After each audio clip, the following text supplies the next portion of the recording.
Dumako naman tayo ngayon sa heavenly beings na tinatawag na angels. Isa pa ito sa mga karaniwang maling pananaw at paniniwala. Malayo sa sinasabi ng Biblia ang inaakala ng tao kung ano ang mga angels. Ang tatalakayin natin ngayon ay kung ano ang mga angels ayon sa Bible.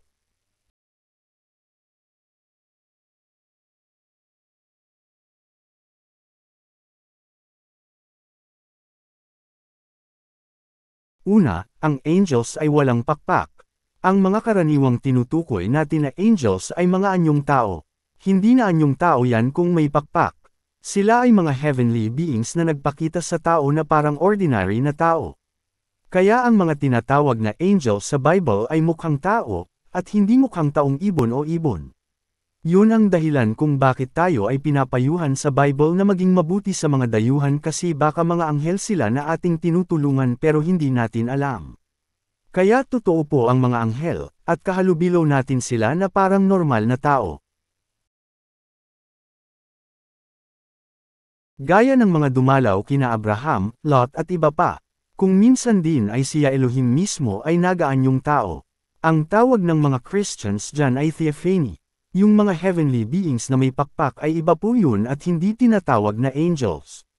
Tatalakayin natin yan sa ibang bahagi. Pangalawa, ang angels ay mukhang tao pero hindi mukhang bata. Lahat ng mga pagpapakita sa tao ng mga tinutukoy na angels sa Bible ay mukha silang tao. Pero kailanman ay hindi sila nag-anyong bata sa Bible. Iba po yung bata na may pakpak. Hindi po mababasa sa Biblia yan. Pangatlo, ang angels ang pinakamababang uri ng heavenly beings sa kalangitan. Salungat sa akala o imahinasyon ng iba na ang mga angels daw ay matataas ang katungkulan sa langit, pero ang totoo ay sila ang pinakamababa sa kaharian ng langit. Si El Elyon ang pinakamataas. Kasunod niya ay ang mga Bene Elohim, o Sons of Elohim, na siyang bumubuo sa Council of Elohim. Sa pinakailalim ay ang mga angels na nagsisilbi bilang messengers o tagapaghatid ng balita o kautusan. Kung minsan ay may mission o specific na bagay na gagawin ayon sa desisyon ng council. Kung minsan ay rescue, kung minsan bilang mga armies o destroyer, at marami pang iba.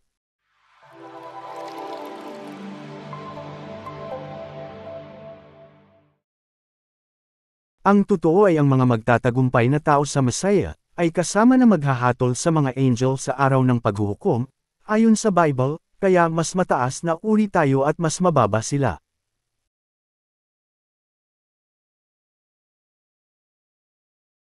Pang-apat, ang angels ay hindi itinuring na anak ng Elohim. Malinaw po yan sa kasulatan.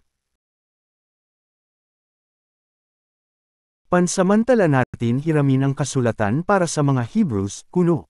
Dahil kahit ang mga tao noon na kumalikot sa Greek scriptures ay nauunawaan yan. Ang Epistle to the Hebrews kasi ay isa sa mga nilikot na kasulatan kaya may side note tayo na ganyan. Babalikan po natin yan. Panglima, ang angels ay hindi tinawag na Elohim sa kasulatang Hebreo. Tama po ang nabasa ninyo. Salungat sa inaakala ng karamihan, ang tinutukoy na angels ay hindi tinatawag na Elohim. Ang mga tao siguro, tinatawag sila na Elohim. Gaya ng mga nabanggit natin sa nakaraan. Pero hindi po yun dapat dahil hindi yan katuruan ng Biblia, maliban na lang kung ang Elohim ang nag-transform bilang messenger o angels, lalo na yung special angel na tinatawag na Malakyaho. Teka, hindi ba nakasulat na ang tao ay ginawa na mas mababa ng kaunti sa mga angels? Tingnan natin ang nasusulat. Ayon sa Psalm chapter 8, verse 5, ang tao daw ay ginawang mas mababa ng kaunti sa mga anghel. Pero yan po ay translation lang sa English. Ganito sa original Hebrew language. Sa Hebrew ay Elohim ang nakalagay. Kung angels yan dapat ay malakim sa Hebrew.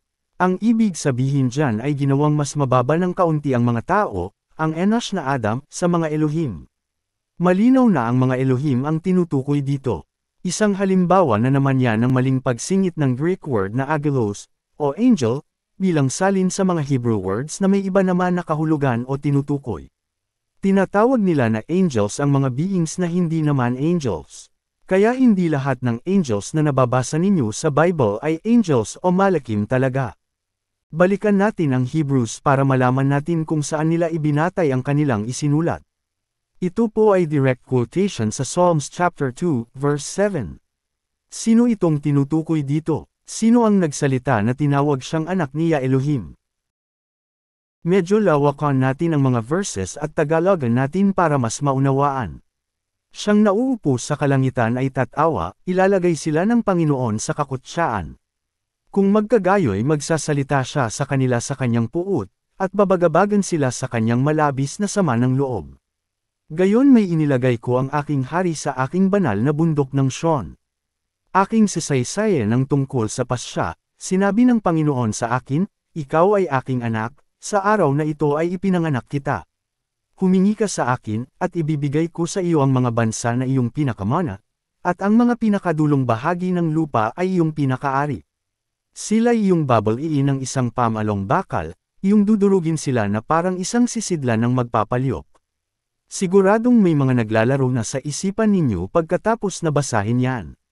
Sa mga dati ng mananampalataya at nagbabasa ay alam na si Messiah yan. Pero pansinin, pagtatawanan ang mga hari sa lupa ng He that sitteth in the heavens, ayon sa KJV, o ayon sa paraphrase ng NIV, the one enthroned in heaven.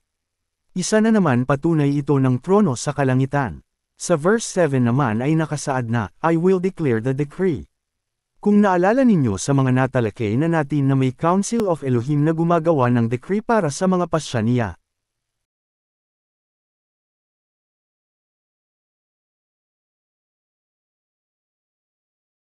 Tanong, hindi ba only begotten son si Messiah? Bakit mayroon pang ibang sons of Elohim? Kahit na marami ang Bene Elohim, o sons of Elohim, ay bukod tanging si Messiah lang ang binigyan ng karapatang gumamit ng pangalan niya at maging manifestation of the invisible Ya Elohim. Tatalakayin po natin yan sa hiwalay na pag-aaral.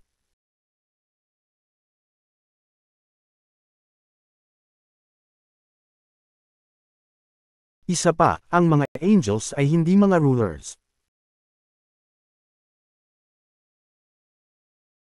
Muli natin balikan ang Hebrews. Ang sabi sa Hebrews chapter 2, verse 5, ay hindi daw ibinigay sa mga anghel ang kapamahalaan sa daigdig na darating. Ang sinasabi po natin dito ay ang mga heavenly beings na tinatawag na malakim. Hindi lahat ng uri ng malakim. Dahil ang mga Elohim kung minsan ay isinusugo bilang malakim o messengers. Iba ang angelic beings, at iba naman ang mga heavenly messengers na kung minsan ay ang Elohim mismo. May kasunod pa na nakasaad dito na may kinalaman sa natalakay natin sa kanina. Mas madali na natin ma-discern ang katotohanan dito dahil sa natalakay na natin. Alam na natin na hindi mga anghel, o malakim, ang tinutukoy dito kundi mga Elohim. Ang tao, and Enosh na Adam, at ang Messiah, ng maging tao, ay hindi mas mababa ng kaunti sa mga anghel kundi sa mga Elohim. Muli, ang mga malakim, o angels, ang pinakamababa sa heavenly kingdom. Masyado nang mababa kung sa kanila ipapatungkol na mas mababa ang tao at ang Messiah. Hindi sila Elohim. Kung sakaling naging mga Elohim sila dahil sa isang katungkulan ay hindi pa rin sila ang tinutukoy na Elohim. Ang totoo ay hindi dapat na lumuluhod ang tao sa angels. Nang si Yochanan ay lumuhod sa isang angel ay inawat at itinayo siya ng angel dahil servants lamang sila. Pero dapat maunawaan natin na kaya lang naman ginawa ni Yochanan yun ay dahil baka isang Elohim ang angel na pinadala sa kanya. Nagsisiguro lang siya. Bawal po kasi sa Biblia ang lumuhod o sumamba sa mga anghel. Dahil may mga gumagawa niyan, lalo na noong panahon na inabutan ng Messiah at ng mga apostol.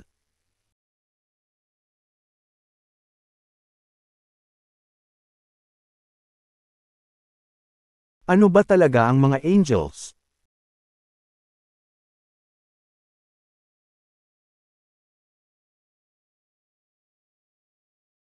Ang salitang angels ay mula sa Greek na angelos.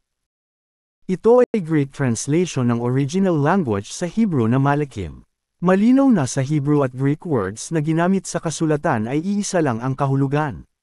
Ito ay messenger, o tagapagdala o hatid ng mensahe o bilin o kautusan o babala o propesiya. Kung napansin ninyo, ay pwede rin daw na ang malak, singular ng malakim, ay isang prophet, priest, teacher, ambassador, o king. Kahit sino ay pwede maging messenger. Hindi limitado ang Hebrew malak sa mga heavenly beings, pwede rin sa tao. Hindi rin limitado ang pagiging messenger. Pansinin sa kasulatan ng mga apostol. Ang sinasabi po dito ay hindi mga heavenly beings na angels kundi mga mensahero sa mga pagtitipon. Dapat takpan ng babae ang kanyang ulo bilang respeto sa kanyang asawa kung siya ay may asawa na, upang maiwasan ang anumang mali siya o kahihiyan.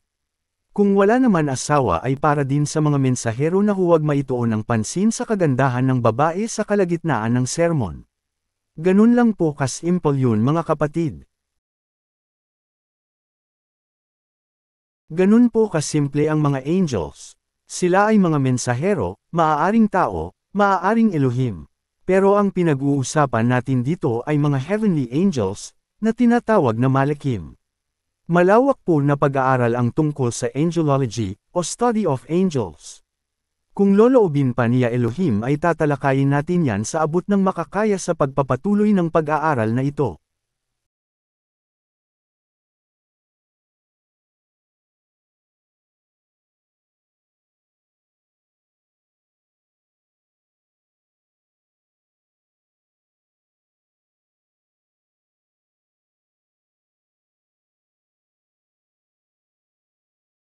Paki-subscribe upang maging updated kayo lalo na sa mga darating pa na mga videos at announcements.